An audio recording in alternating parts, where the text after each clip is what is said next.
L'Esprit de Dieu est à l'œuvre dans l'Église pour amener le corps de Christ. Je veux dire expérimentalement, car il est déjà, de fait, dans la sphère céleste, la sphère que Paul connaissait et où il vivait. Nous avons si peu réalisé ceci que nous y sommes comme des étrangers, ne connaissant ni bornes, ni frontières, et par conséquent ignorant le chemin.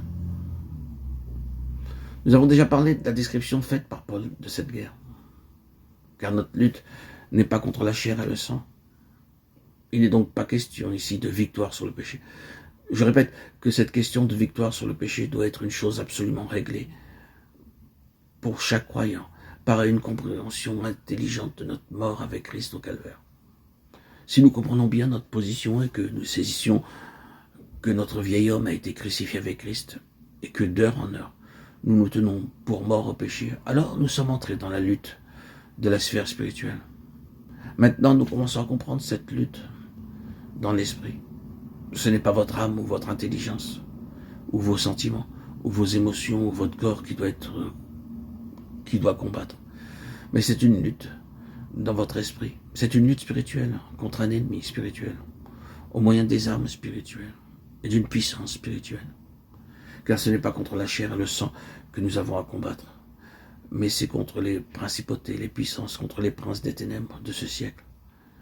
Je voudrais lever un peu le voile et vous montrer ces forces spirituelles contre lesquelles nous avons à combattre. Dans la Genèse, nous avons un aperçu de la sphère dans laquelle se meuvent ces forces d'opposition, ces principautés, ces puissances. La seule région du monde créé dont Dieu ne dit pas « cela a été bon » fut le firmament. Dans la dernière partie du chapitre verset 28, le même mot « cieux » est traduit en anglais par « air ». Le Seigneur Jésus, dans sa parabole du semeur, parle des oiseaux de l'air qui ravissent la parole, comme étant Satan et ses armées. Matthieu 13, 4, 19. Dans l'Épître aux Hébreux, chapitre 9, verset 23, il nous est dit qu'il a fallu que les choses célestes fussent purifiées. Il y a une purification de l'air qui ne peut être faite que par l'œuvre accomplie de Christ au calvaire. Le Seigneur ne dit pas que cela a été très bon.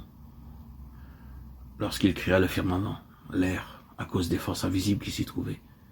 Cette déclaration se trouve confirmée très nettement dans Éphésiens 2.2, quand Paul dit « Vous avez vécu autrefois selon le train de ce monde, selon le prince de la puissance de l'air. » L'apôtre nous dit sans équivoque que le train de ce monde est gouverné par le prince de l'air, et le plus tôt nous envisagerons ce fait, le mieux cela vaudra. Car nous parlons souvent comme si le monde pouvait s'améliorer, pouvait voir l'âge d'or au milieu d'un paganisme christianisé. Si nous vivons selon le train de ce monde, nous ne marcherons pas selon Dieu, mais c'est-à-dire en accord avec le prince de l'air, qui gouverne un royaume opposé à Dieu, à son Fils Jésus-Christ. Le Seigneur Jésus parle de Belzéboul comme du prince des esprits malins.